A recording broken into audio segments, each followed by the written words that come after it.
I'm back with the new improved live stream, but I don't know if anyone is joining me. Can anyone see me or hear me on this new live stream that I set up? So um, uh, so okay, I can see some people have now joined, but I don't see any comments because obviously I need to hear that. Good, can people? Can anyone hear me? Is the mic improved? The audio has the audio improved? Because that's kind of what I want to see. You fixed it, mate. All good. Nice. It works. Okay, great. Okay, thank you. Delighted of that. So I'm not going to do my usual intro about how miserable, dark, grim, gray, despairing everything is because I've already done that. Marty says, "Well done, George." Thank you, Marty. So I've done that, and so as I say, I want to talk a little bit later about the case of Jean-Marie Le Pen, who died today at the age of 96. But in the meantime, I want to talk about this wonderful, glorious moment, loud and clear. Thank you. That's Cynthia works great. Thank you. Okay. But luckily, I also have open the page of the previous. The previous live stream. So the people who had asked questions on the previous live stream, I'll be able to go back and answer those questions. So don't worry if you put your questions and comments in the previous live stream. I can go back and still answer them. But it's because we have this situation in New York with that absolutely ridiculous case, which no one in the world can possibly understand, and nobody can possibly explain that somehow Trump had done something fraudulent in paying off. Apparently paid off. We don't even know whether he really did pay off this porn star Stormy Daniels, because apparently he shouldn't have by calling it a legal expense, which of course it was, since it's the whole point of paying her off. Again, if you really did pay her off, was that the whole point is that it's settling a nuisance suit. Somebody comes forward threatening to blab about whatever, a sexual liaison. Well, you settle it. You without admitting anything. It is a legal expense.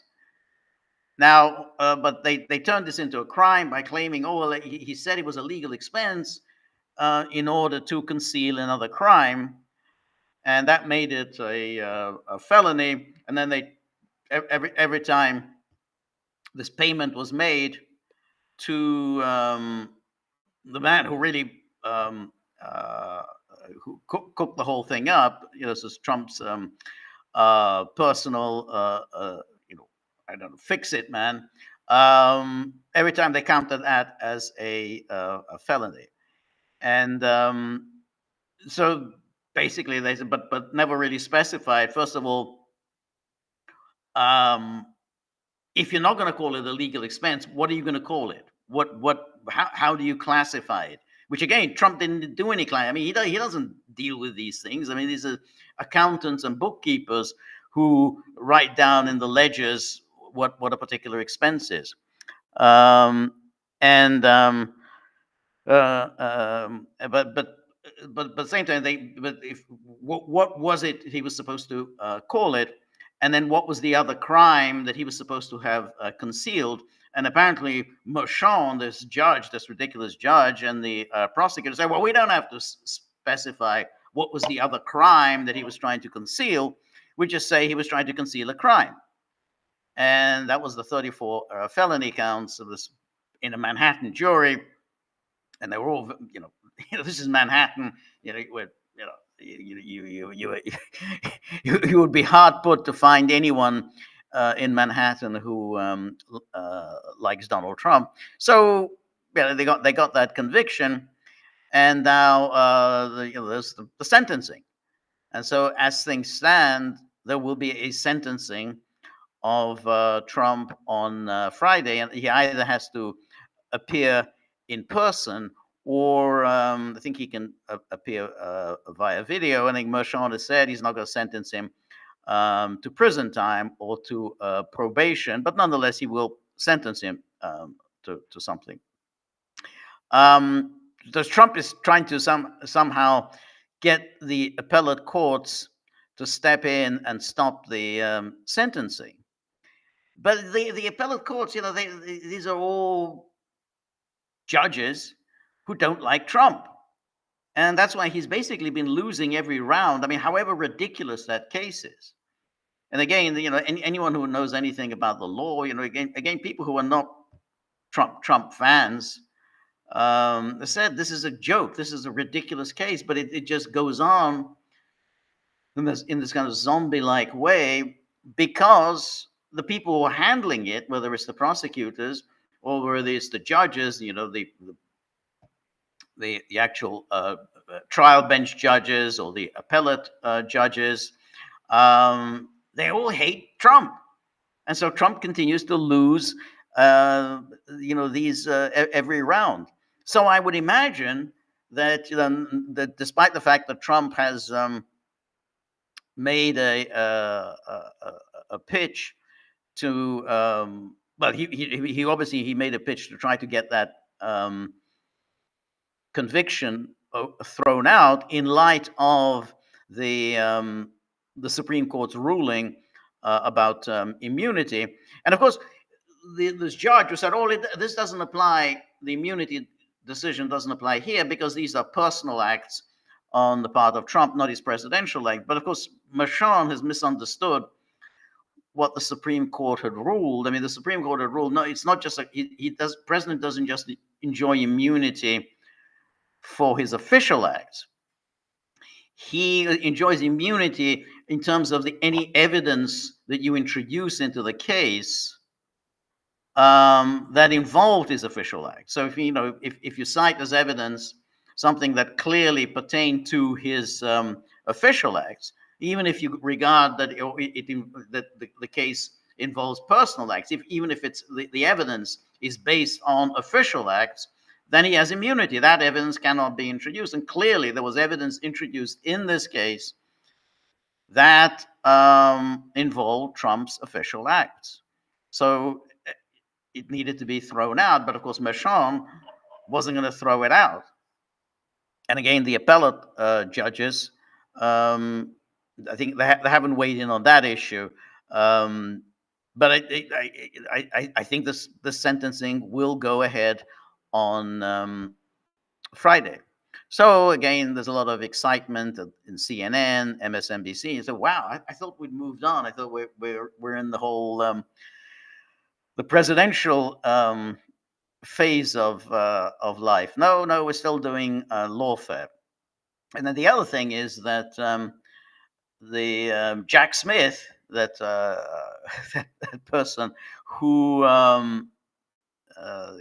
was brought those two federal cases against Trump, and in one case in Florida, the judge Eileen Cannon had thrown out the case, saying that he really has no legal standing because he has a limitless budget, which he can't have a budget because his office was not set up by Congress. I mean, it has to be, a legislative act has to establish an office which then can make use of public money. You can't just simply, use public money, and that without having been set up by Congress. I mean, it worked in the old days when they had the Independent Counsel Act, but that died on the vine in 1999. So there is no Independent Counsel Act now. So essentially, these so-called independent counsel are appointed by the Justice Department. Now, the problem in the case of Smith, which is what Eileen Cannon pointed out, was that he wasn't appointed by the president and he wasn't confirmed by the Senate. He's just somebody who was called in by the Justice Department and said, "Hey, your task is to find some criminal wrongdoing on Trump's part, and your task is to prosecute him." Well, you can't really do that. There has to be some kind of congressional authorization before he can do something like that, because every other U.S. attorney who has those kinds of powers of investigating and then indicting and prosecuting, everyone who does that has to go through congressional confirmation. All the U.S. attorneys go through congressional confirmation. So Jack Smith never went through any of that. So anyway, Eileen Cannon threw the case out, said he had no standing. Now,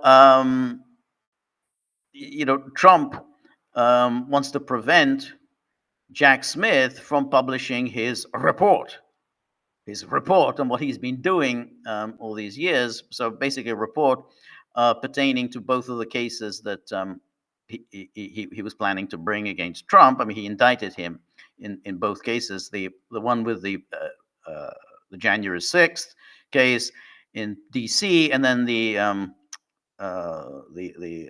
classified documents case in Florida. Basically, I mean, if you publish a report, then it's essentially a prosecutor gets to make his case in public without actually having gone through the labor of presenting it in the courtroom and having fended off challenges from defense counsel and the defendants. So you basically just simply present all of your arguments unchallenged, and it's out there in the public, and the media will have a field day devouring every single aspect of what the prosecutor alleges. So you can see why. I mean, it's obviously highly prejudicial to any defendant that you have this report published about you, and you haven't had a chance to present your own case, present your own defense. So obviously, Trump is agitated, but even worse is the case of his co-defendants, because while I mean, Jack Smith, he appealed Eileen Cannon's ruling, saying he basically has no standing to bring a case. He's appealing that to the 11th Circuit. And that's still pending. We don't know which way the 11th Circuit will rule. But it's possible that the 11th Circuit will overturn Cannon. But Jack Smith had also said that he's withdrawing his case against Trump, both in D.C. and in Florida, because he said, well, you can't prosecute sitting presidents. That's the practice in the United States. You can't prosecute sitting presidents, so he's withdrawing his case. But of course, he could bring it back in theory after Trump's term in office ends. But in any case, he by withdrawing that case against Trump, while he still is appealing Cannon's ruling against him, there's still a chance that Trump's co-defendants in the classified documents case in Florida, if the 11th Circuit rules that Smith does have standing, then he can still, in theory, or at least the DOJ, whoever takes over from him, in theory, they could prosecute Trump's co-defendants. They can't prosecute Trump for the time being, but they can prosecute Trump's co-defendants. So obviously, the co-defendants are saying, "Hey, this is highly prejudicial against us because you're just dumping out in the public a kind of a long, detailed attack on us. It's highly prejudicial, and how can we possibly get a fair trial?" So that's still pending, because Eileen Cannon ruled that that report, Jack Smith's report, cannot be published until after the 11th Circuit has ruled. So the 11th Circuit has ruled on this emergency motion to prevent publication. So the 11th Circuit, so the 11th Circuit has to rule on that, this emergency motion to prevent publication, and the 11th Circuit has to rule on whether Jack Smith really doesn't have authority to prosecute anybody. But anyway, Eileen Cannon has ruled that nothing can happen until the 11th Circuit rules 3 days after that 11th Circuit ruling. So it has to wait 3 days. So in fact, I mean, we don't know. The 11th Circuit could rule later today. So in theory, the report could be published on Friday. But of course, it is sort of outrageous. I mean, if you basically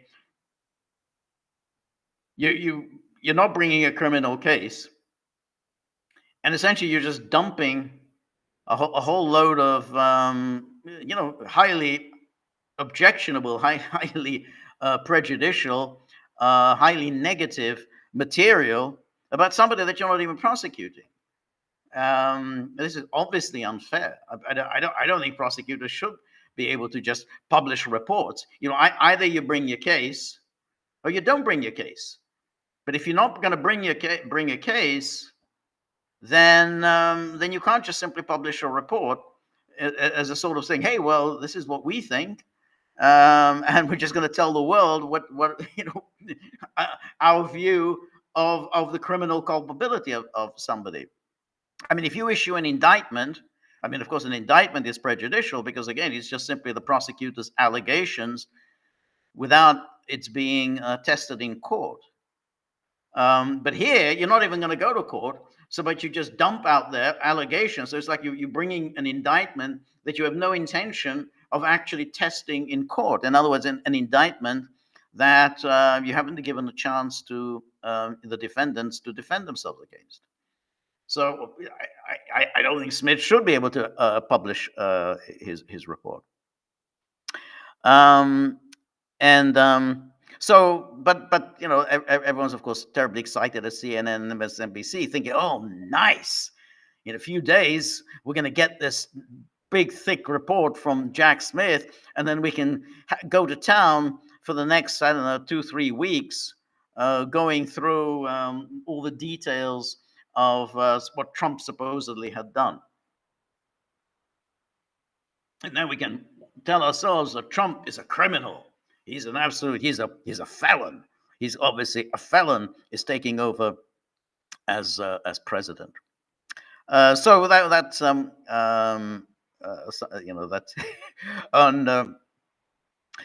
So I was just watching television today, and I thought, God, I thought we'd been through this. Are we going? We're going back to Stormy Daniels and all that nonsense. But anyway, then I want to just say something about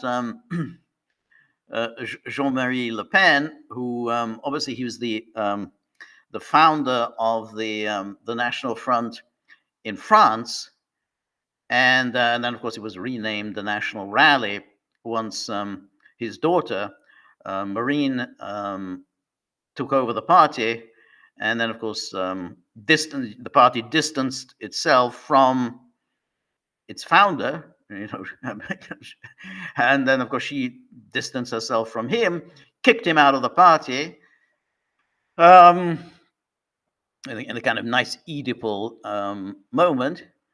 and that was the party is now doing quite reasonably, but it's so obviously very different from the party that he had originally created. So if you think about the National Front in France, with the sort of the National Front compared with the National Front in the UK, I mean, anyone who lived in the UK will remember the 1960s and 70s, with the National Front. The problem in the UK was that obviously starting from the 1950s, the British began this policy of bringing in cheap labor from its former colonies, particularly from the West Indies. This was always, justified. Well, economic expansion, we need the labor. Well, yeah, it was always a weak argument. But they brought in immigrants, and then of course you had the immigrants from the Indian subcontinent. But the National Front in Britain was almost exclusively focused on immigration. And they would march on the streets complaining about immigration, but they weren't really able to organize themselves into any kind of a political party, because they only had really one issue, which was immigration. And they really didn't make much of an impact. And of course, they were subject to a lot of hysteria in the media, and and those are about the evil, racist, fascist, neo-Nazi National Front. But they barely made any impression electorally. So when you in comparison with the amount of time that was devoted in the media to talking about the National Front with their actual prospects, I mean, there was just no correlation. I mean, the media would constantly talk about the National Front, and then when there was an election, they would get about 2-3% of the vote at most. Some local council elections, they would get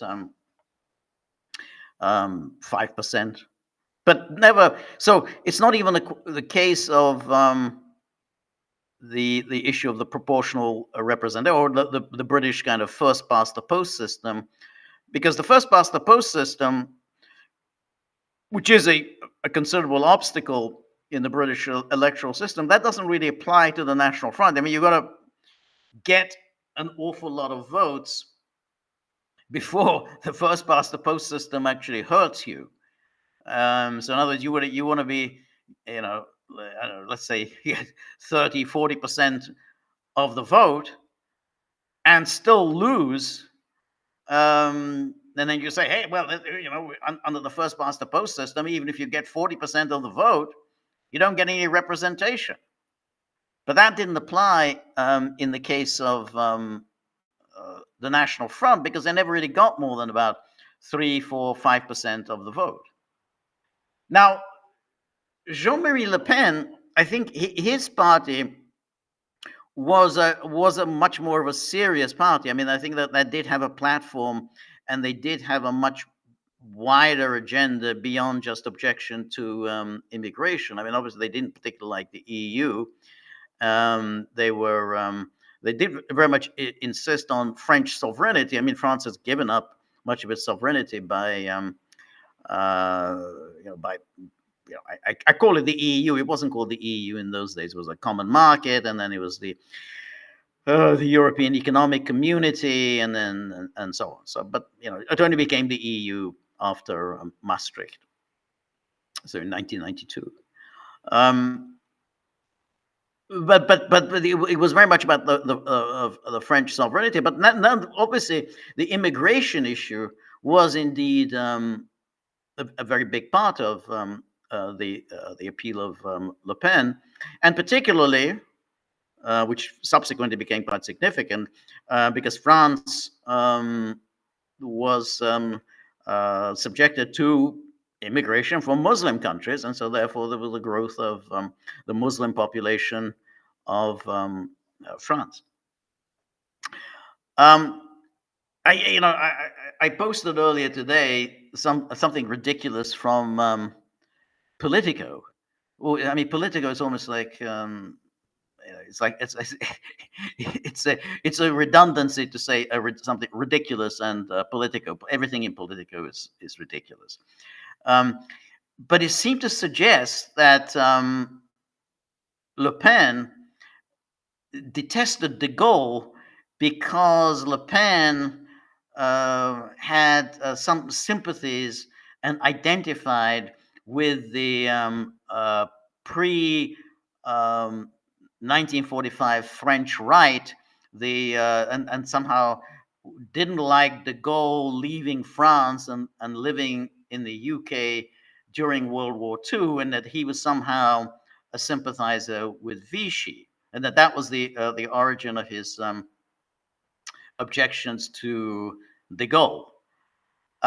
This is so stupid. It's almost unbelievable because Le Pen and people like Le Pen, I mean, they objected to de Gaulle because of his abandonment of Algeria, and again that was part of the move on the French right. I mean, they were not happy with the loss of the empire. I mean, some of that was true also about the National Front in Britain, but above all, the Algeria, and Le Pen had fought in Indochina, and Le Pen had fought in Algeria. So that people who had fought in Algeria and who essentially they wanted de Gaulle back because they thought de Gaulle was this great French nationalist, great French patriot. He would fight and retain Algeria for France, and then of course he didn't. He decided to abandon Algeria and granted Algeria independence. That was the origin of the hatred that people like Le Pen had for de Gaulle. It had nothing to do with Vichy. I mean, Vichy is a separate issue. No one who had any ambitions in France, who wanted to have a political career in France, would say anything positive about Vichy. They would never no one would ever identify with Vichy, with collaborationist Vichy. And so they would never object to de Gaulle on the ground that he wasn't a collaborationist, on the ground that he was in the UK. That was just you're done. I mean, post 1945 France identified with the French resistance. Now, the issue again they confuse that issue with the Algeria issue with the issue of de Gaulle and World War II. But they also confuse that issue with the fact that Le Pen was kind of an irascible sort of person, and he hated pieties, and he would say things that were true. He was a classic case of somebody who would say things that were true, but he would say them in a very inflammatory way, and then which got him a lot of attention. Now, again, legal attention. He was often fined by the courts, like Holocaust denial and so on. And he wasn't. He didn't deny the Holocaust, but he would say things like the gas chambers are a detail of history, which you could you could argue them more one way or another. I mean, you could say it's a detail of history, and that you could say who the hell knows what people will be talking about in 50 years' time or 100 years' time? I mean, we just don't know. And so but what he did say was that, well, German occupation of France wasn't really so terrible. Now, he wasn't defending it, he wasn't supporting it. He didn't say it was a great thing, but he did say that it wasn't really that terrible. And of course, it is true that German occupation of the West, while not exactly great, not exactly desirable, was nothing like German occupation in the East. There, the Germans really unleashed a war of extraordinary savagery, particularly following the invasion of the Soviet Union, and of course, there was a war of savagery also in Poland. But in France, it really wasn't that bad. Now, in the obituary in the New York Times, they say,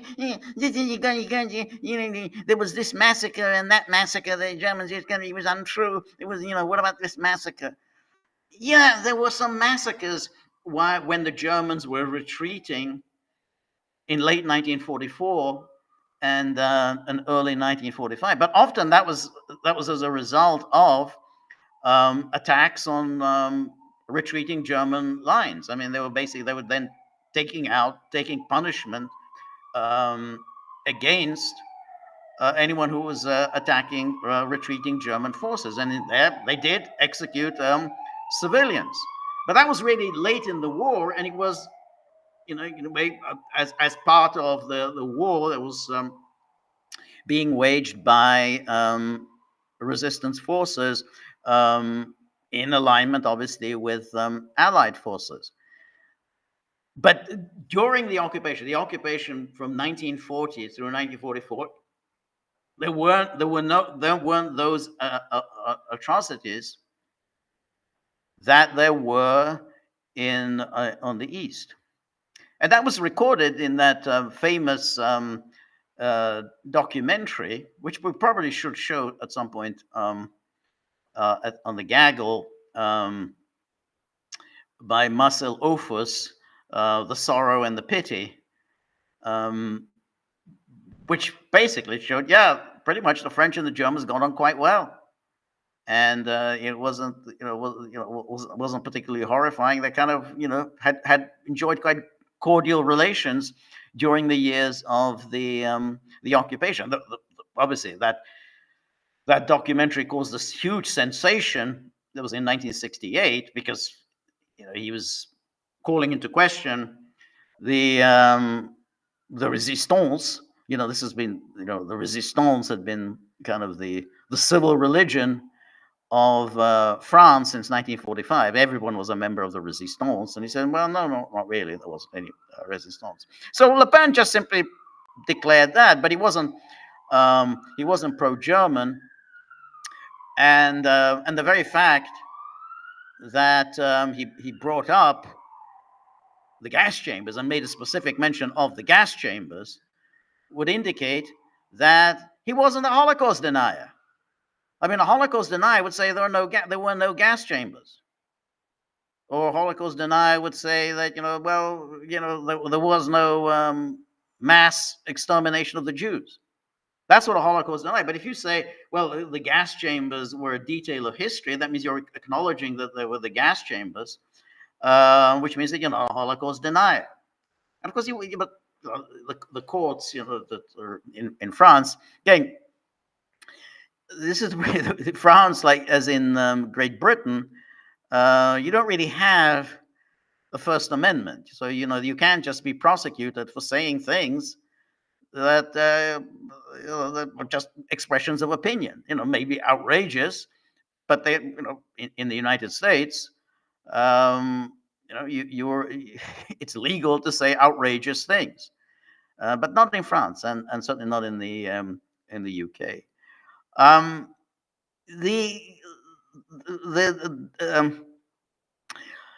Le Pen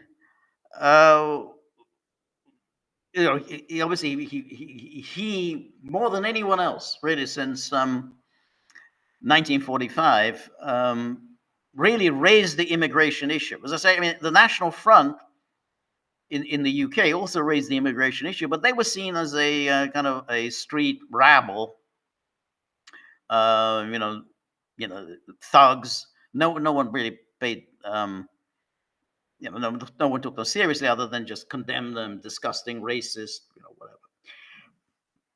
But Le Pen really brought it to the surface, the whole issue of immigration. But what was interesting about that, and there are certain parallels with the UK, which is that when establishment politicians see, hey, there's a populist right wing movement that is getting agitated about immigration. Obviously, people are very unhappy about the presence of immigrants among them. They don't really like it. So we need to head this off. And suddenly, respectable politicians start talking about immigration. But they don't really do anything much about it. They just talk about it. And suddenly it becomes respectable to say, yes, well, we definitely need some immigration control. Definitely we need to do something. And then, once the respectable politicians start talking about it as immigration control, yes, we need to tighten the criteria according to which people enter the country. But then nothing happens. But by doing that, by raising that issue, then sorry, I'm kind of the S.A. Dillon said something which I think is kind of interesting, but I mean, I'm not because other people are saying uninteresting things, but this one caught my eye. He said something like, Chomsky defended the real Holocaust denier Robert Faurisson, but actually UC Berkeley refused to let him speak at the last hour. Yeah, no, that's right, but that was exactly. I mean, Chomsky did that.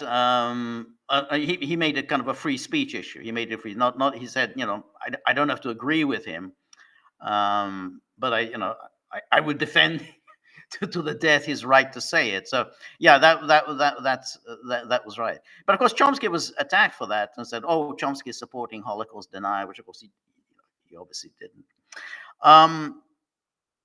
But that's the thing with Le Pen. You can't have a successful career in France if in some ways you minimize the Nazis. I mean, that's why he accepts that. But he's more or less saying, yeah, well, all right, well, let's we gotta kind of move on and stop already with the with the hysteria. We've got a lot of bad things happen to a lot of people all the time. So it's just the fact of life, and it's true. I mean, it is a fact of life. Yeah, lot of bad things happen. But he never denied it. That's the point. He never denied the Holocaust, and you wouldn't have a career in France if you if you deny that. But the thing, just going back to what I was saying about the immigration, is that it's a long-standing thing in the UK with the immigration. I mean, Enoch Powell made that dramatic speech, and that really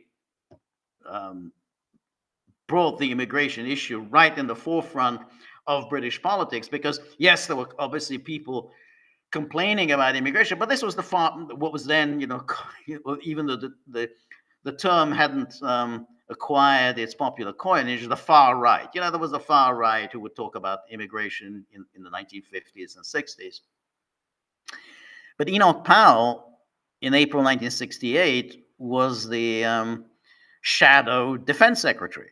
So in other words, he's right in the forefront of the leadership of the Tory party. And then he made that dramatic speech with talking about the rivers of blood and so on. He was fired from the shadow cabinet after making that speech. But nonetheless, he made the speech, and he became a very prominent figure in British politics. But he never had anything to do with the National Front, because again, the National Front were just really they were just street people. They would have these marches. The marches would then generate counter marches, and then there would be violence, and then the media would report the violence. And of course, the more you have that, the more violence, then the more the people, the British people are alienated from this. We don't want to vote for people who are always involved in brawls, in violent brawls. But Le Pen, he did, win seats, and he did enjoy a certain measure of far greater support than the National Front in the UK did. I mean, even in that presidential election in 2002, when he made it through to the second round, he came in second in the first round of the voting, beating the socialist guy, Lionel Jospin.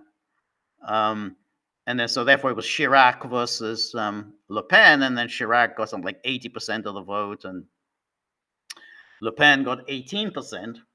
That's still 18%. I mean, the National Front in the UK could never get 18% of the vote. But the thing was that the difficulties that he had is that by raising the immigration issue, that allowed Chirac and Giscard, these kind of center-right figures in France, and say, yeah, we gotta definitely immigration, we gotta address that issue, and they would come along and say, well, we can't have this place turned into a kind of mass Muslims at prayer, and a new Mecca of Medina right in the middle of Paris. So that they would make again sort of incendiary comments, which say, oh yeah, great, the mainstream is now embrace the cause of immigration control, because they knew how to play politics, and they knew how to make a comment which suggested that you really were taking seriously the issue. We in France, we cannot have women walking around wearing burqas. And then Boris Johnson played that game as well in the UK. Talking about women looking as if they're the pillar boxes and so on. But none of them ever actually did anything, because again, we're talking about things that happened 20, 30 years ago. That's when Le Pen was really making all these issues about the Islamization of France. That, again, 20, 30 years ago. So imagine how much greater the immigrant population now is in Europe. So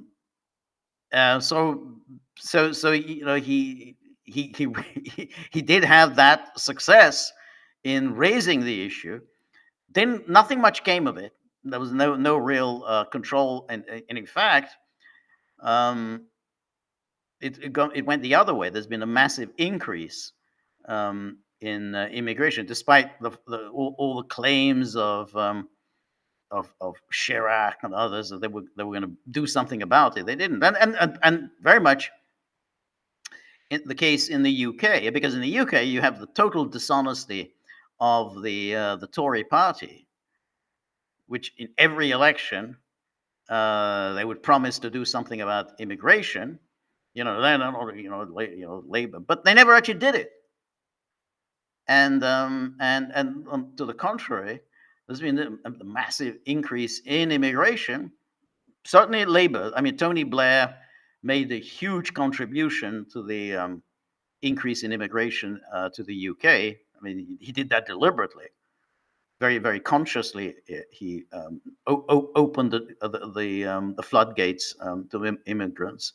That Labour openly boasted that this is what they wanted to do, that they actually wanted to make Britain a lot less white. They wanted to essentially, basically screw over native Britons. I mean, they were absolutely explicit about that. But the point is that Blair did this, and the Tories really didn't do anything about it. I mean, they had 14 years to address this issue, and they did nothing, and hence their resounding defeat last July. Now, so and then you have Starmer, it was just again he's doing the same thing, realizing that this is a very sore point in Britain as immigration. So, like Blair, he clearly favors it. He clearly would be happy to see Britain a lot more multicultural. If only we could be more multicultural. If only we could be a kind of a tapestry.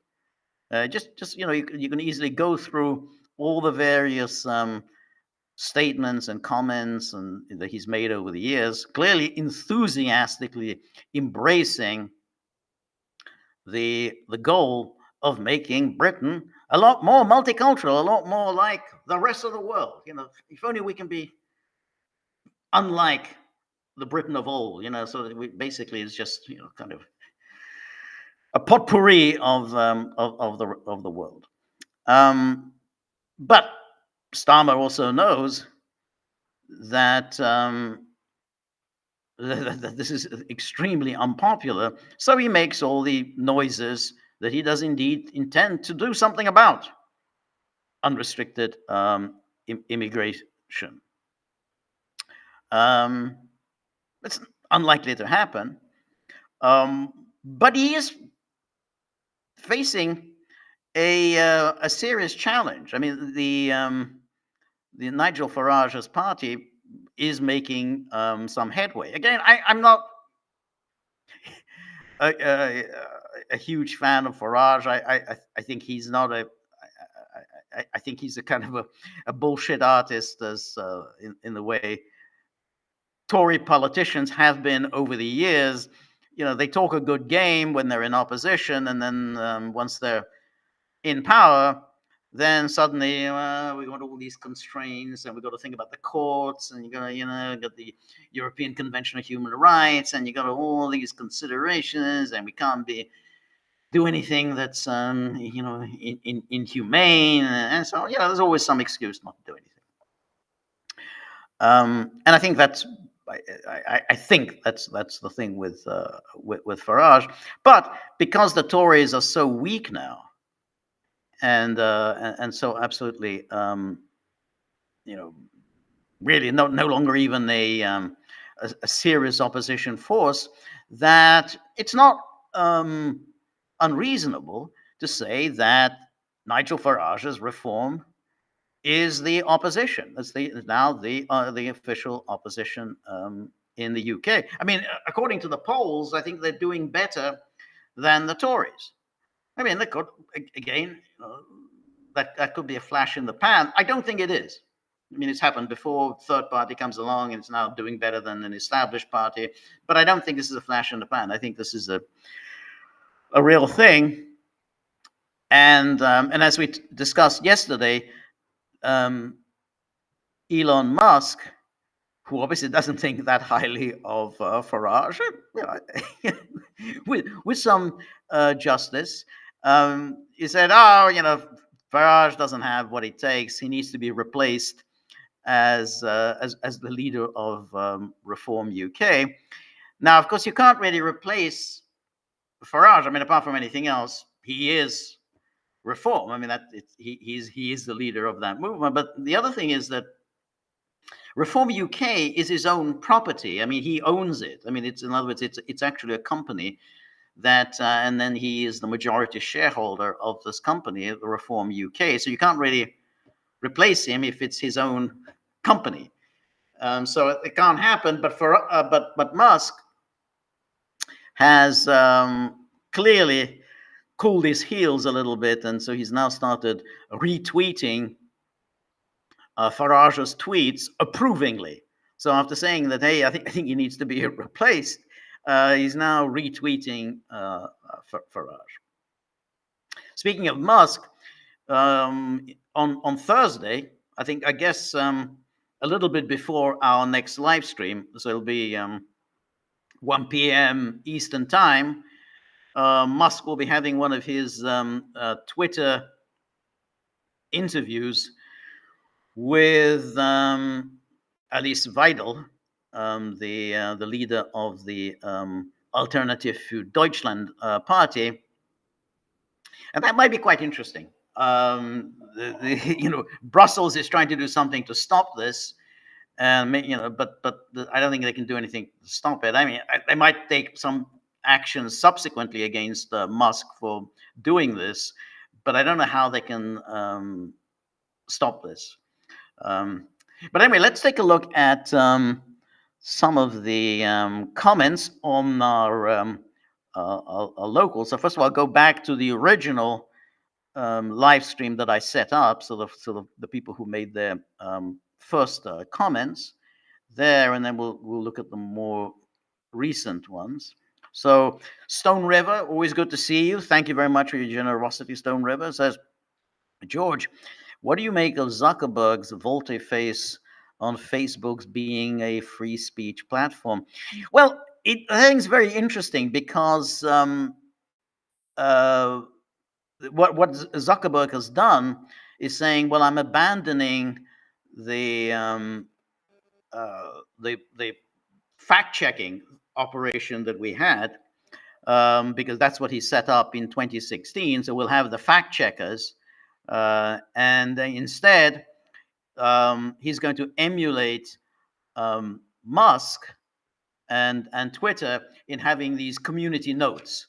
So it'll be the Facebook community that will present, they will act as some kind of a control on anything that's erroneous. I think Zuckerberg is just a complete opportunist. I think he's someone who has no core beliefs. He goes with whichever way the wind is blowing. I think he provided no resistance whatsoever to the onslaught that came after the 2016 election. Because 2016, the Democrats and of course the media were enraged over Donald Trump's election victory, and they said, who was behind this? Facebook, because Facebook did not control its content. All these Russian bots had secured this election victory for Trump. And Zuckerberg's about to do something about it. He's got to start controlling who says what on Facebook. And Zuckerberg provided no resistance to it. He went to Washington and said, yeah, you're right. We need to absolutely control things here at Facebook. We can't have people providing false information. We can't have Russian bots, putting out misleading information. And so he started kicking out, any number of accounts. We never really knew whether these accounts that he basically threw out on Facebook had any connection, whatever, on Russia. And even these ads that you had on Facebook, they were, infinitesimally small in comparison with how much money went into the election campaign, not to mention how much money went into Hillary Clinton's campaign. But there were some ads in Facebook which may have some connection with Russia, but there was no evidence that any of this had anything to do with other than what people were making money.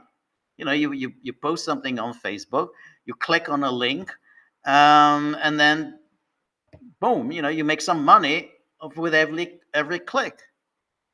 And I think that's clearly what had happened. And there was no, in fact, all of those ads that people poured over that appeared on Facebook, they were all over the place. Some were pro-Trump, some were anti-Trump, some were pro-Hillary Clinton, some were anti-Hillary Clinton. There were,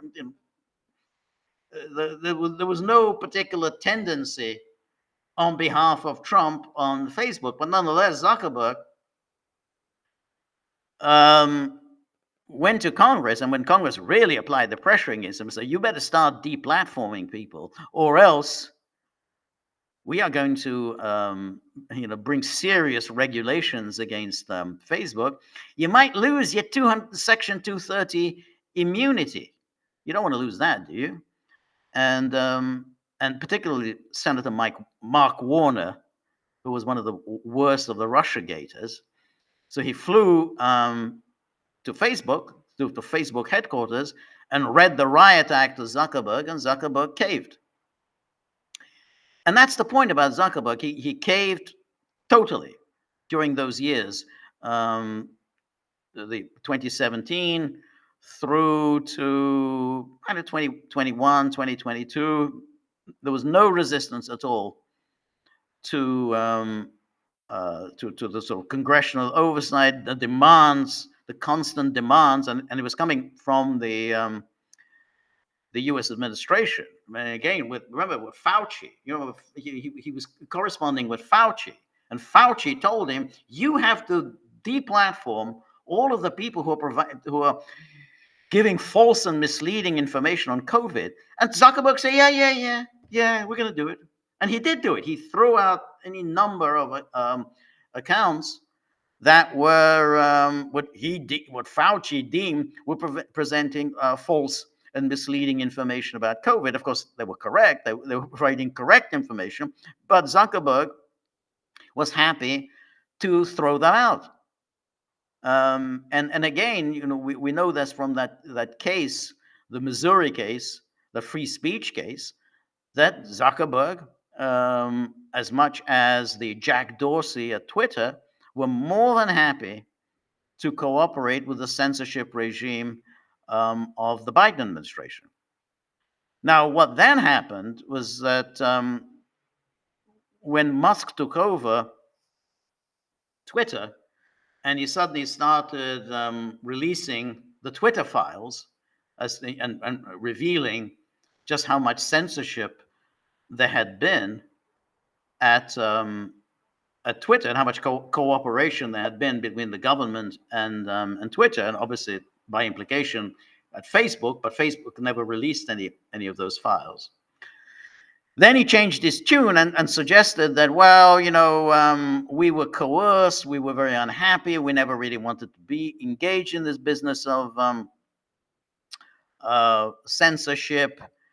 And because he was asked, well, what about that thing that you did with the Hunter Biden laptop, when you effectively censored that? You basically prevented anyone from accessing through Facebook the New York Post story about the Hunter Biden laptop, which clearly that was just a few days before the election, and you basically acted as a censor.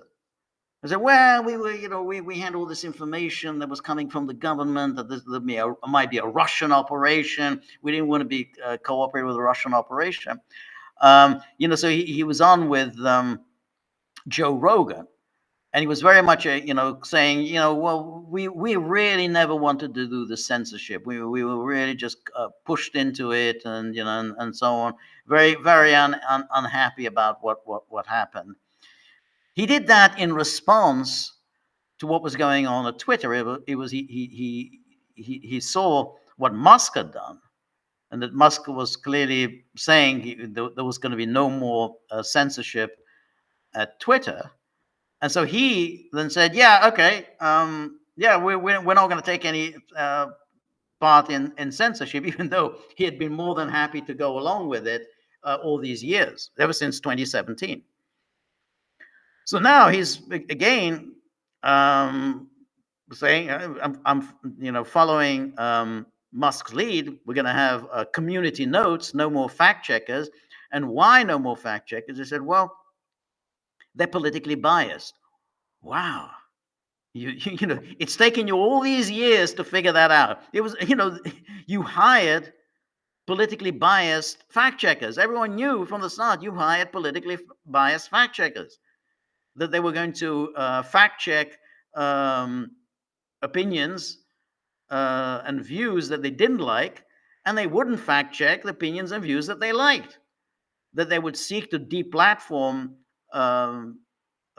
accounts that they didn't like, and but sign off on accounts that they were happy with. And it's taken you all this time to figure out that the fact checkers were politically biased. So, I mean, I just think he knows which way the wind is blowing. I mean, he's seen the success of Musk. He's seen Trump's victory. The whole Biden censorship regime has gone down in flames. Remember, Kamala Harris and Tim Walz were openly proclaiming that they intend to reinstitute a very strict censorship regime. I mean, they were really, openly promising that there would be censorship. You can't just have people, expressing their opinions. They have to, there has to be. Otherwise, as Hillary Clinton put it, otherwise we lose control. We need to control. And and remember when Tim Walz said, when he was interviewed, said, well, you can't shout fire in a crowded theater. That hoary old stupid cliche. I mean, we talked about this before. We don't have to go through that now. But that was what was coming with Harris and Walz, and Harris and Walz were resoundingly rejected. So for the time being, we're going to have some free speech. Now that's just for the time being. I'm not at all convinced that that this will prevail. But Zuckerberg has adapted himself to the circumstances, and suddenly he, along with Musk, has become a free speech person. But I just love that thing with the fact checkers turned out to be politically biased. Wow. The whole thing, the whole censorship regime was politically biased. It was geared towards deplatforming all of the sort of the anti-establishment dissident voices. It was, and particularly the voices of Trump and his supporters. Again, Zuckerberg's Facebook deplatformed Donald Trump. I mean, deplatformed him. And even when I think there was appeals, I think on Trump's behalf to restore his account on Facebook, no, Facebook said nope, can't have it. So Facebook only restored Trump's account after Musk's Twitter did. So Musk took over Twitter, and then soon afterwards he restored Trump's account, and then of course Facebook also. So he's always just following Musk, but it should not be forgotten, because at least Musk is the new regime. Yes, Jack Dorsey's Twitter, or I don't know if Jack Dorsey was in charge of that. The old Twitter deplatformed Trump. Facebook under Zuckerberg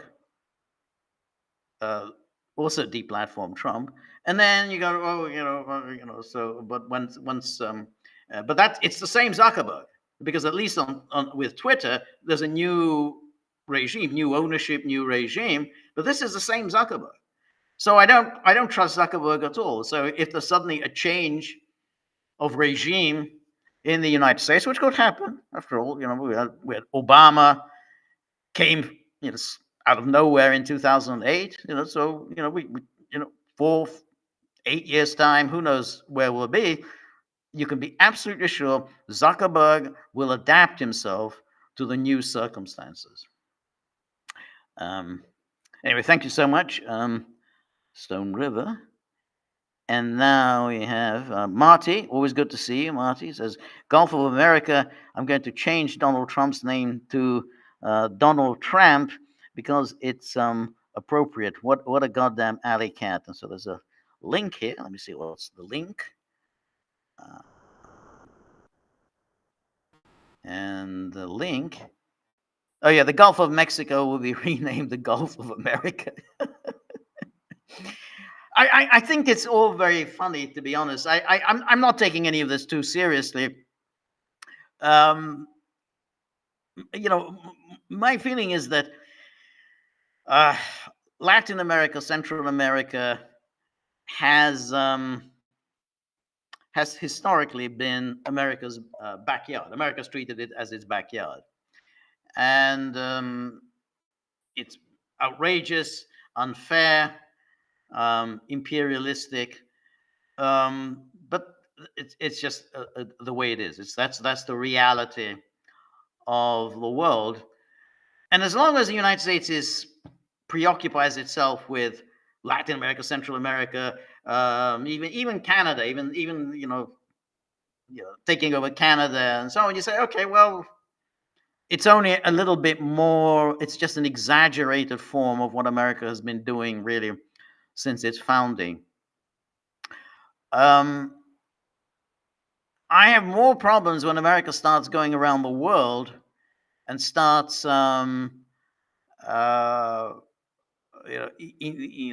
getting itself immersed in the affairs of other countries which are not part of Latin America or Central America. So when America starts getting itself seriously involved in the Middle East, which is, hey, that's nowhere near the United States, that I think is far more troubling. And then, of course, getting itself into a proxy war with Russia, that's, again, very serious. So when it comes to sort of Panama and Canada, I say, well, all right, well, there's nothing new here. It's just Trump is just more exaggerated than anyone else. The others, his predecessors didn't go this far. But I am concerned with other things, that, for instance, that he said today at his press conference, when he said, well, if Hamas doesn't release the hostages by the time I'm president, all hell's going to break loose in the Middle East. And that, I think, is quite troubling. I think that he's done this before. He's suggested that the United States would just get directly involved with Israel in Palestine. And again, that the United States would get directly involved in a war against Iran. And that I think is far more troubling than if America takes back the Panama Canal. I'm not sure that is going to happen, but it's again, if you're thinking in terms of realism, if we're thinking about Mearsheimer, Mearsheimer would say, well, okay, United States returned the canal. Or at least, one can't say return because Panama never had control of it at any time. But the United States handed over control of the canal and the canal zone to Panama under Jimmy Carter. You had to say, okay, well, until the United States decides otherwise. And that's always the case with great powers. With small powers, a great power can be, kind and generous, understanding, until it isn't, and that's realism. That until it kind of gets fed up with an arrangement, and that's the thing with the Panama, is that, yeah, Carter did this, but if at some point the United States decides, hey, we did this for Panama, but Panama hasn't exactly returned the favor. They charge us a bomb for transiting the canal. They aren't helping us on the issue of immigration. They're not helping us on the issue of drugs. Maybe we should take back the canal. It's not, and no one can do anything about it. I mean, who's going to come in on Panama's side? And I mean, again, are America's NATO partners going to do anything about it? Of course, they're not going to do anything about it. I mean, there might be some people who, some people on the left who are going to raise some objections. You could see, some Jeremy Corbyn-like figure who's going to, Jean-Luc Mélenchon in France, they're going to raise objections. Otherwise, most of America's NATO partners will shrug their shoulders and say, well, what do you expect? Panama is America's backyard. I mean, so there's nothing we're going to do about that. The Canada thing, I think, is more amusing. I don't think that will fly. So I think that might be a bridge too far for Trump. The Greenland thing, that's a more interesting one, because it depends on how seriously Trump takes it. Because if Trump really insists that this is vital to the security of the United States, I mean, which is what he's now saying, that's what he said repeatedly, and particularly at today's news conference, that this territory is vital to the security of the United States, and that if we don't control Greenland, we might be under threat. Yeah, I mean, of course, it's ludicrous, and America's not under any threat. But if he insists on this, then I think he's going to take it. I think he's going to take it away from Denmark. And again, I don't think Denmark is going to be able to do much about it. And Denmark isn't going to get too much support from its NATO partners, because the NATO partners, want to keep NATO going, and the only way you can keep NATO going is to keep the Americans happy. So if Trump really applies the pressure against Denmark and tells them, hey, you better hand over Greenland because it's vital to our security, you don't really need it, you're not doing anything with it, so it's a waste of space for you. We can do it the easy way, we can do it the hard way. You can do it the easy way, which is we'll give you a lump sum and you give it to us, or we can do it the hard way, we can just simply occupy it. So I think that I think is a possibility, unless Trump loses interest. And it's possible that during the next 4 years he's got so many other things going on that he'll lose interest in Greenland. But if he's determined, then I think he will take that, and I think he will take Panama. I don't think he's going to take Canada. And the Gulf of Mexico is calling it the Gulf of America. No, that I think isn't going to happen. Anyway, Robert, thank you very much, Robert, for your generosity. It says, good afternoon, George. Wondering what you made of Zelensky's interview with Lex Friedman. I have to say, I didn't think much of it, largely because I don't think all that highly of Lex Friedman. I don't think Lex Friedman asked any penetrating questions. I think Zelensky kind of was kind of all over the place, somewhat clownishly. But I just didn't think that there was really any purpose to it. I don't know.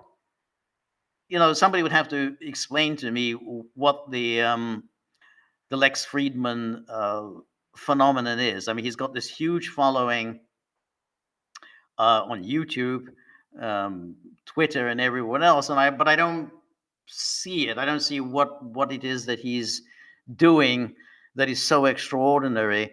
And I think that's true of a number of these internet influencers who have this fantastic following. But you just can't figure out how it is that they do have it, and so you have to then wonder, somebody created this account, somebody has sort of artificially boosted the account. Um, uh, but I don't know. I mean, I didn't think it was anything there that was particularly interesting. Um, we're still really, you know, Zelensky, and I've always said this, is that he really isn't the player here. I mean, it doesn't matter at this stage, or really at any stage, what Zelensky says. The only thing that matters is what is said in the United States, because that the United States is the one force that is keeping this war going. It doesn't mean so. Despite all the sort of nothing about Ukraine without Ukraine, that's just untrue. That's just untrue. I mean, the Biden administration wanted to keep the war going, and Zelensky happily played along with this. If at any time they wanted to end the war, they would have ended the war. It wouldn't have mattered anything what Zelensky said.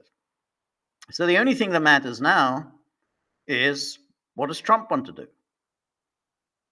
And Trump will decide, um, you know, bearing in mind his political circumstances in the United States, what he really wants to do on Ukraine. That's not, we've talked about this before, but what Zelensky wants will play very little role in Trump's thinking, because he knows that Zelensky is a complete dependent of his. I mean, it's a dependent of the United States. Zelensky has no choice but to do what the United States tells him to do. And so it's always pointless to have interviews with Zelensky, because really he's not his own man. He's somebody else's puppet. It's the puppet master that matters here. Now, again, we don't need to go into it now, but I think Trump will escalate. I don't think that the whole thesis, particularly in the alt media, that Trump is going to push Zelensky under the bus, Trump's going to abandon Ukraine, Trump's going to bring this war to an end, Trump's going to force Zelensky to cede territory, Trump's going to work out a deal with Russia, maybe turn Russia against China and whatever, whatever, all these things. I don't think any of that's going to happen. I think Trump will continue with the Biden policy and then some. And I think he may even escalate and go beyond what Biden did. Maybe I'm wrong, but that's my feeling.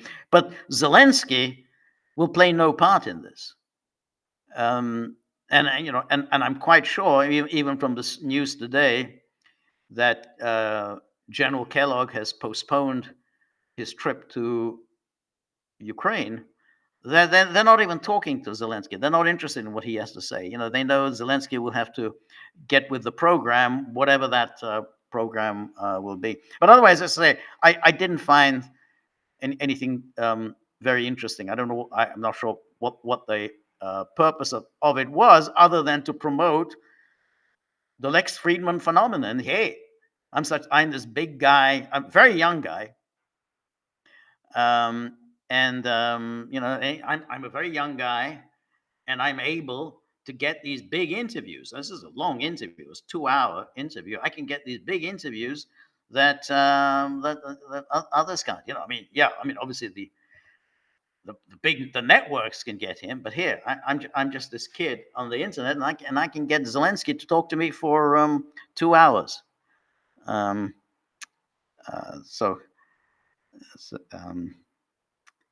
Anyway, thank you so much, Robert. Okay, now, and then Stone River says, I thought America first and make America great again was a call for the U.S. to pull back from being the global hegemon, but it's turning into a call to double down on it. I think that's true. but you remember, he did that during his first term. I mean, in his first term, he brought up the issue of the Monroe Doctrine. I mean, no one had talked about the Monroe Doctrine until Trump suddenly started talking about it, and said, "Yeah, we got the Monroe Doctrine." I'm not sure he knew exactly what the Monroe Doctrine was, but basically, I mean, as far as he understood it, I mean, the Monroe Doctrine was basically no foreign powers, and that means no imperial powers can stick their oar in Latin America. But he took it as the Monroe Doctrine, but it means that we basically control Latin America and Central America. So that was already in his first term. Um, Obviously, it goes against the America First to engage in imperial expansion.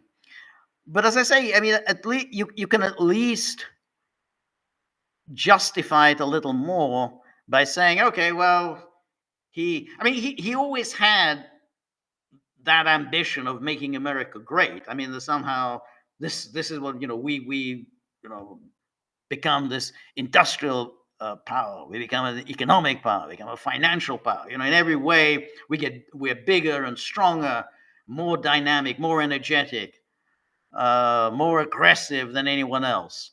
I mean, that clearly is one aspect of his "Make America Great" um, doctrine. I mean, but of course there is the other aspect, which is well, we don't need foreign intervention. I mean, it was never an easy mix, and he kind of went from one to the other during his first term. So which one you want to make? America the overwhelming power in the world, or do you want to avoid stupid wars? I mean, the only way that I can think of how you can combine these two ideas is, or these two doctrines, is if you say, well, okay, we'll focus in our own hemisphere. This is where we'll be overwhelmingly powerful. No one challenges us. We basically dominate all of our neighbors. They have to get with the program, but we won't get involved in parts of the world that aren't critical to America's interests. So, in other words, we're not going to get involved in the Middle East. The Middle East isn't important to our national interests. It's a dangerous, it's a backwater. We're going to get ourselves involved in all these internecine wars and tribal conflicts, and it's just going to drain our resources. We don't need it. And we're not going to get ourselves involved in a war with Russia. Not our interest. Who rules Ukraine has nothing to do with us. And again, who rules Eastern Europe? Nothing to do with us. What is to do with us is what goes on in our backyard. And that I think is an argument. I'm not saying I support that argument. This is an argument that you can make. You can say, yeah, I want to make America great again. Yeah, in our hemisphere, and I want it to be America to be the overwhelmingly strongest power in the world. We're gonna have a space program, and a financial program. We're gonna have a strong dollar, and whatever. But we're not going to get into stupid wars by treading on the interests of other great powers, because other great powers, they have their own interests, and if we start messing around with their interests, then we're going to get into stupid wars. I think that's an argument you can make. Yeah, I mean, it was a huge mistake, beginning since the end of the Cold War, for the United States to start expanding NATO and start essentially interfering and thwarting the national interests of Russia, and sooner or later it was going to end in a dangerous conflict. So that's an argument. And again, in the Middle East, again, what is the point of getting into these conflicts in the Middle East? Now, as I say, in theory, you can somehow combine these two doctrines, but I don't think Trump is, and I think Trump is involved in the Middle East. I think he intends to expand involvement in the Middle East. I think he's going to expand involvement in Ukraine and Eastern Europe, and I think he's not being consistent in that doctrine of America first and make America great again.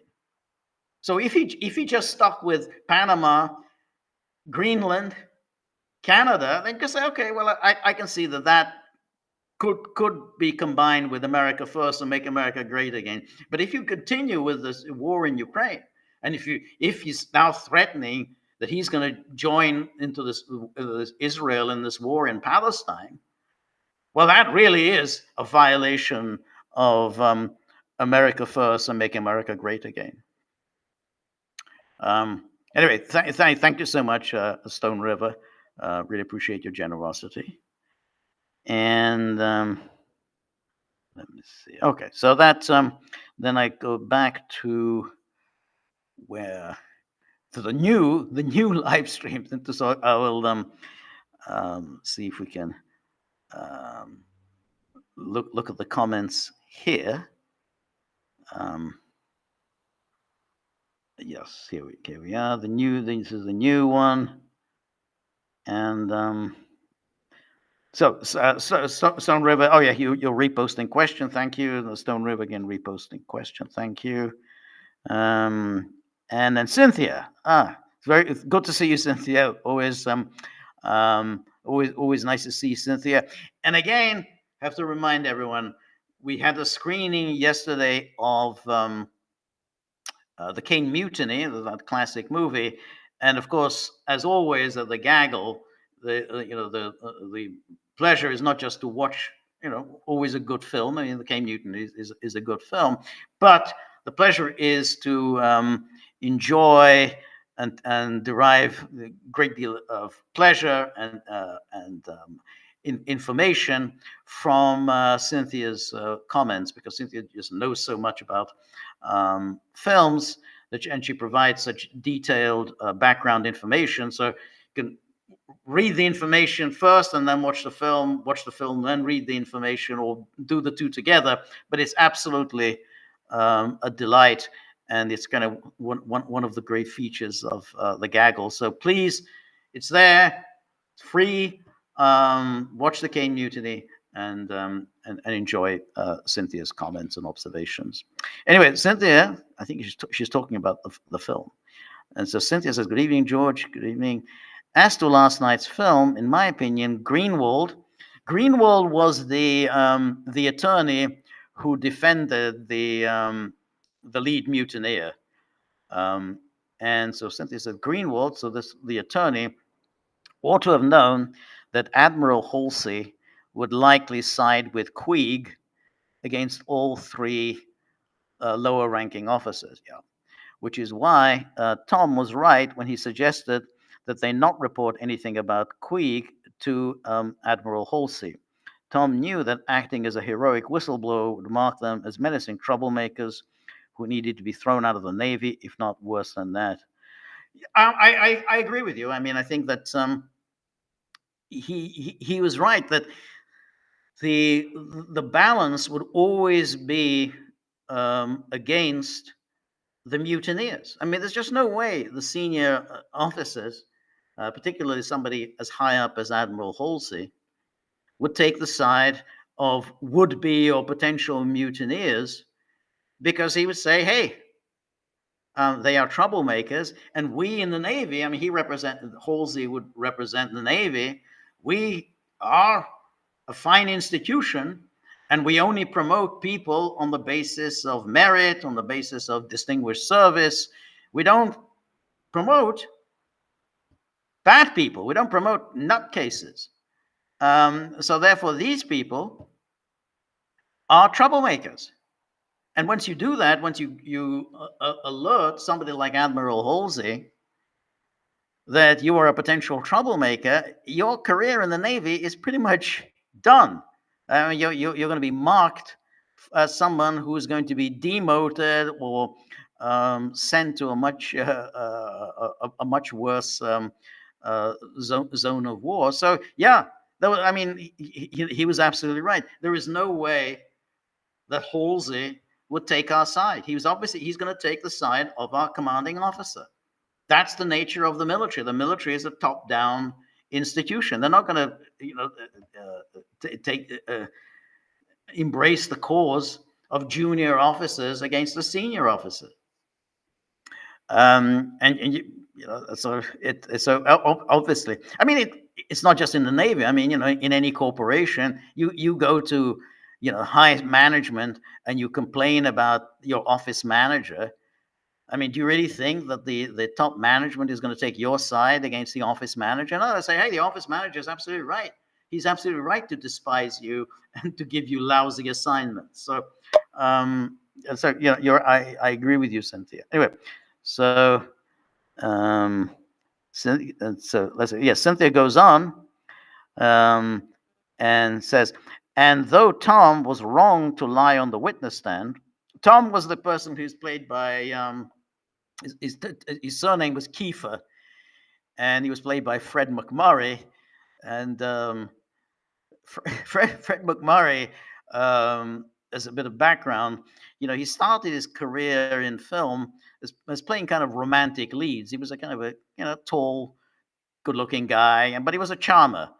And so his early films, where he was kind of a romantic lead, but then he was transformed by one of the truly great films in Hollywood, which was Double Indemnity, where he played a murderer, and that kind of transformed his career. And then he played a number of very creepy characters. He's never played another figure like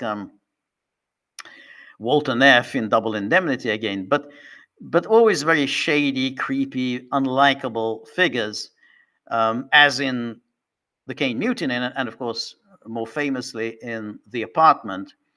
And then he started doing all these Disney movies because I think he didn't like being disliked.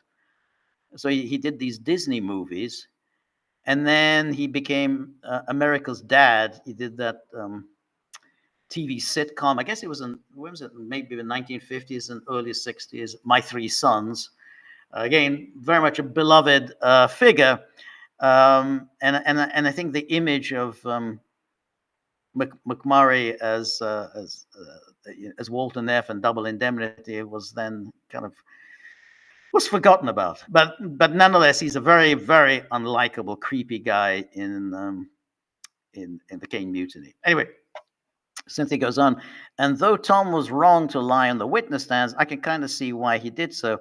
Perhaps he believed, and rightly so, that if he backed up Steve's testimony against Queeg, he'd likely be tried and convicted as an accomplice. I agree with that, because I think if he said, I think he decided then that again, you're right in the way you've framed this, that Kiefer had decided at the time of whether they're going to see Halsey. He said, no, obviously we're not going to get a sympathetic hearing. We're going to be seen as troublemakers, and there's going to be trouble for us. So he had made the decision. He didn't urge the mutiny. He was kind of a little taken aback when the mutiny takes place. He was taken aback by it. He didn't say, "Hey, why don't you take over command?" So it was he was presented with a fait accompli when the mutiny took place. So he was, his culpability was that he kind of egged on the mutineers. So he egged on and suggested, well, there's something. I think Queeg is off his rocker, and you want to think about a mutiny. You want to think about taking over command. Yeah, I think he was he kind of egged it on, but it didn't really. He wasn't really a participant in the actual mutiny. So, but if he had backed up um, the testimony against Steve's testimony against Queeg, then yeah, and he was probably convinced that that Steve would be convicted. I mean, that's what uh,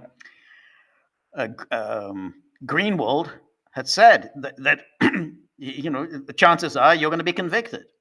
He didn't think that the chances of acquittal were very strong. And so, yeah, I mean, Kiefer thought, hey, well, I think chances are they will be convicted. And if I admit that I was the one who put this idea into his head that Queeg was off his rocker, then yeah, they're going to bring case against me.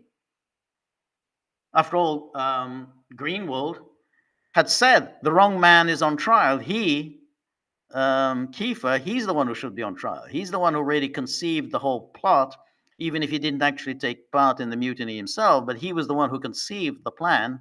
He should be on trial. So if he had told the truth on the witness stand, he would almost certainly have been prosecuted, given that he assumed that Steve would be convicted. So he was obviously, again, a creepy character, but you could see the calculations he was making, since he thought they're going to be convicted, and I don't want to spend the rest of my life in prison either. And thus he'd be hanged alongside. Yeah, maybe prison, or he might be executed. You're right. Faced with that situation, saving your own skin takes priority over sacrificing yourself for others. Yeah, I agree. Unless it's your own flesh and blood, of course. Not to do that is merely suicidal. Ironically, Queeg was likely suicidal as well. Yeah, no, that's right. And in the novel, this is a separate issue. No, I agree with you. I think that he Kiefer, again, he's sort of the villain of the whole thing. The way the film was framed, that he's really the villain of it, because he's the one. He was a clever guy. He's a writer, so he's a smart guy. He's the one who conceived of the whole plan of the mutiny. He's the one who kind of put the idea into the head of Steve that Queeg is insane, Queeg is unfit for command, and that you should take over. So without Kiefer, there would have been no mutiny. It's just that when the mutiny took place, he kind of distanced himself from it, and then he lied on the witness stand. But you can see what was going on in his mind. He's saying, we're going to hang. We don't have any chance of an acquittal. And that's the way the trial was going. It was only because Queeg lost all self-control when he was on the witness stand that it went. The trial turned out favorably for the mutineers. But in fact, I mean, if you think about it, even if Queeg kind of lost control on the witness stand, I suspect that even so, the court-martial would have ruled against the mutineers, because they said, yeah, okay, well, he lost control. That still doesn't justify a mutiny. I mean, it's very, very hard to justify a mutiny. So, however much, Queeg is clearly, under some mental stress, that still doesn't justify mutiny. So I think the case would, even so, the case would have gone against them. I think the case would have they would still have been convicted. But they had to have a happy ending. You can't just have them, hey, well, thank you. I mean, you're convicted, and you're going to the brig. Anyway, Cynthia goes on, and in the novel, the judgment against Queeg was later overturned. You asked why that happened. Well, from what I read, Queeg was demoted after the trial, sent to work at Naval Supply Depot in Iowa. Steve, that's key for the Fred McMurray character, was also essentially demoted since he was sent to command a landing craft infantry. No, Steve was the mutineer, the chief mutineer. Yeah, he was demoted. Yeah, exactly. So he was acquitted, but nonetheless, he was demoted since he was sent to command a landing craft industry, nixing his chance of ever being promoted in the Navy. Yeah, that's right. And then, but because of Willie's, that's the young guy, the young good-looking guy. But because of Willie's bravery during the kamikaze fire on Caine, Willie was promoted as captain of the Caine. Then, oddly enough, Willie gets a letter of reprimand for his part in the unlawful relief of Queeg. Well, again, it's not oddly enough. I mean, everything you're saying is, I think, what would have happened in the Navy. You can't. They they're not going to justify mutiny. They just simply will not go for it. And they say, yeah, but the ship we would have lost the ship. We would have drowned otherwise. Even if you make that case, you say, yeah, okay, well, that still doesn't justify mutiny. I think it's almost a hopeless case to make that we were justified to overthrow our commanding officer, and so that's why it's entirely plausible that the lead mutineer, he's demoted, and then Willie, even though he's decorated, gets a letter of reprimand for his part in supporting the unlawful relief of Queeg. What's even more odd is that the court-martial findings involving Queeg are completely overturned after a review by higher naval authorities, but Willie, in retrospect, agrees that their actions were legally unjustified and probably unnecessary. And exactly, and I think that's the point, that there's no way that the Navy is ever going to accept that a mutiny is justified. They're still going, yeah, you should have gone down with the ship. You would have lost your lives and the lives of all the men on board, but it's better that than the overthrow of a commanding officer. So, I think that's right, and that's why, as I say, in real life, I don't think the mutineers would have been acquitted, even though Queeg loses it on the witness stand. I still think they would have been convicted. It's just so hard to justify mutiny. So I can understand why. I haven't read the book, but I can see why that's the way Herman Wouk presents it. Yeah, basically the court-martial decision against Queeg was overturned. As you said, the court-martial findings involving Queeg are completely overturned, and a review of higher naval authorities. And then Willie, in retrospect, agrees that their actions were legally unjustified and probably unnecessary. Yeah, if you want to have a successful career in the Navy, that's more or less what you have to take.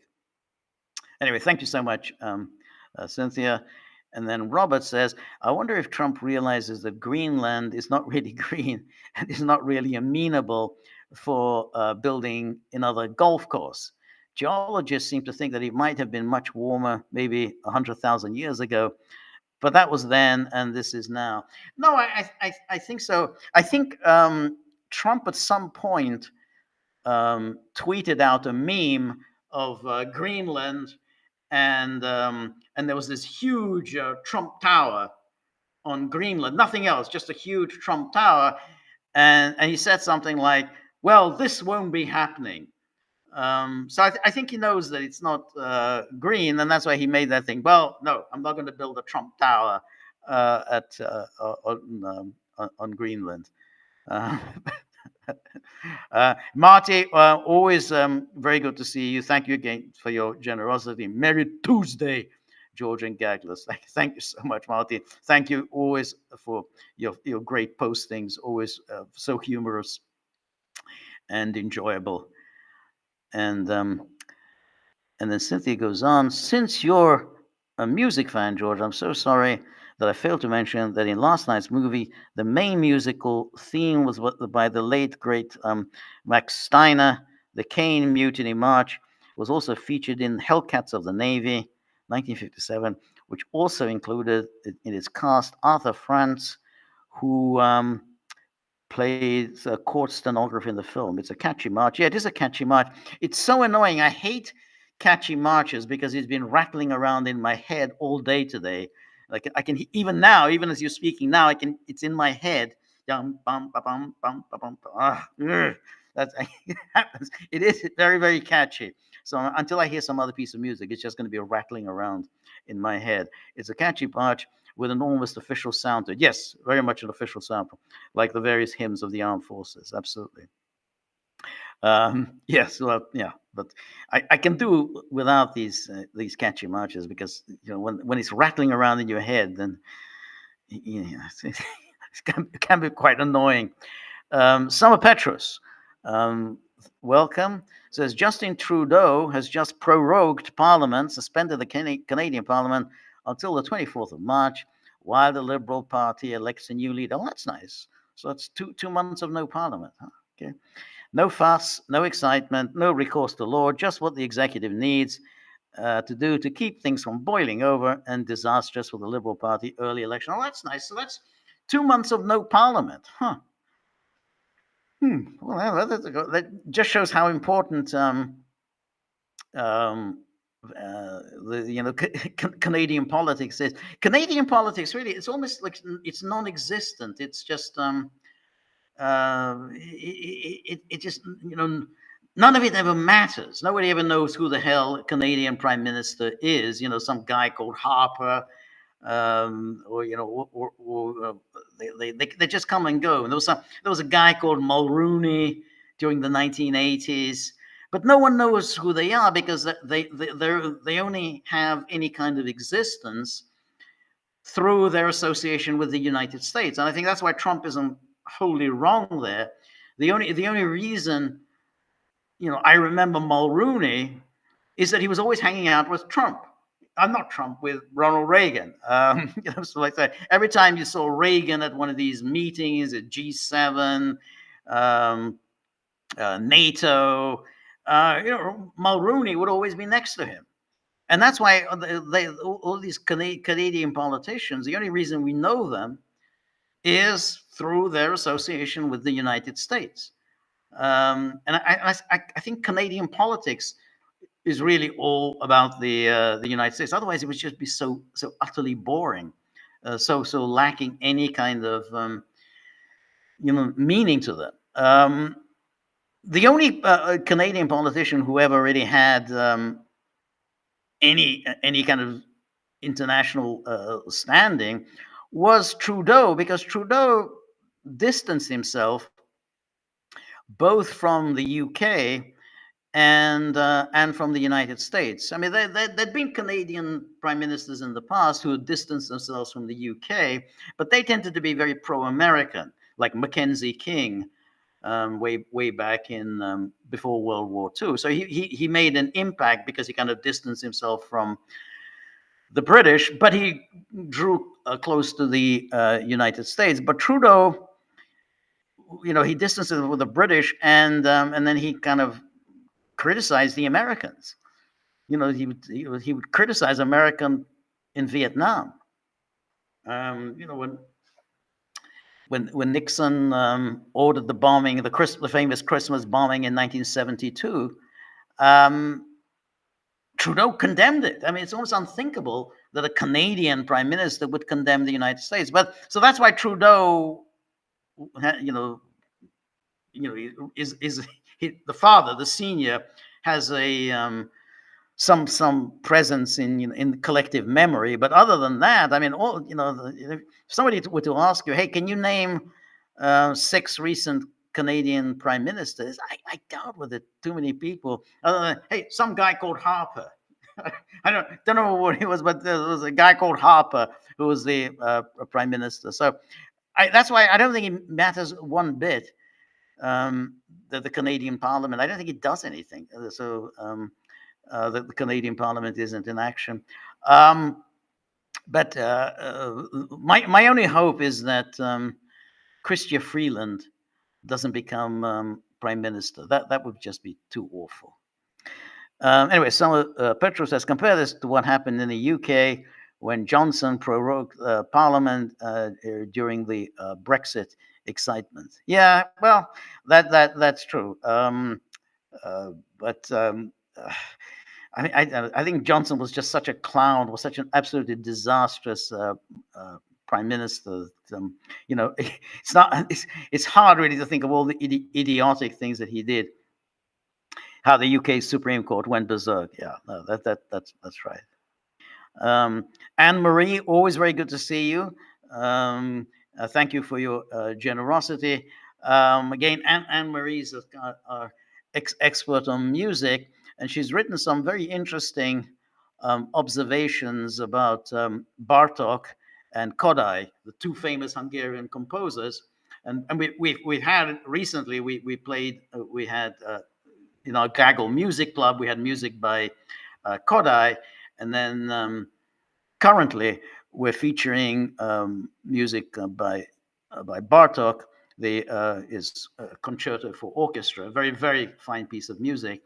And Anne Marie has sort of written some very, very interesting observations about Bartók and Kodály. So I urge everybody to go and read Anne Marie's comments. And really interesting. She's very, very knowledgeable about music. So please read what she's written on Bartók and Kodály. Summer Petros, thank you so much. And then NKMRD says the interview of Lex Friedman are very long. Good to fall asleep to. Yeah, not only is it's good to fall asleep, but not just because they're very long, but there's something about his voice that induces somnolence. I mean, you just get very sleepy listening to him. He has that kind of soft, husky voice, which I can't stand, but it's very good to fall asleep to because it's so enervating. I find it very annoying to listen to that kind of that sort of soft, husky voice, but it succeeds in draining you of energy and thus happily sends you to sleep. Some talk about alien civilizations or technology. The Zelensky interview was a bit boring. I thought it was I think it was completely pointless. I have no idea why that justified 2 hours. He didn't say anything that he hasn't said before. I mean, why does this justify a 2-hour interview?